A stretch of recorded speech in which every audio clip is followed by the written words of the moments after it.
Good morning, welcome back to the mini vlog. आणि आज आहे नेक्स्ट डे आणि आमच्याकडे आले आहेत पाहुणे आणि पाहुण्यांचा थोडासा पाहुणचार झाला, जराशा गप्पा गोष्टी झाल्या.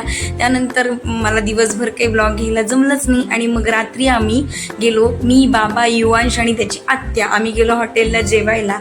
जेवलो आणि घरी यायला निघालो तर आम्हाला वाटेमध्ये रामनवमीची मिरवणूक दिसली. मिरवणूक बघत बघत आम्ही घरी गेलो आणि त्यानंतर डायरेक्ट झोपलो आणि सकाळी पुन्हा नेरळला घरी यायला निघालो. आणि निघताना लवकर निघालो होतो त्यामुळे भूक लागली तर नेहमीच्या एका ठिकाणी थांबून आम्ही वडापाव वगैरे खाल्ला आणि स्ट्रेट निघालो घरी आलो, गारगार पाणी पिलं आणि भूक लागली होती तर जेवायला बनवलं. जेवणात बनवली होती मी खिचडी आणि फोडणीची कैरी आणि संध्याकाळी मग नाश्त्यासाठी बनवले रव्याचे डोसे खाल्ले आणि बाबा गेले नाईटला ऑफिसला. आणि मग मी मस्तपैकी दिवाबत्ती केली आणि त्यानंतर आम्ही गेलो मम्मीच्या इथे थोड्या वेळ आणि मग थोडीशी आम्ही मस्ती केली, खेळलो आणि मग नंतर रात्री पुन्हा आमच्या घरी झोपायला आलो. Mini vlog, bye bye, good night.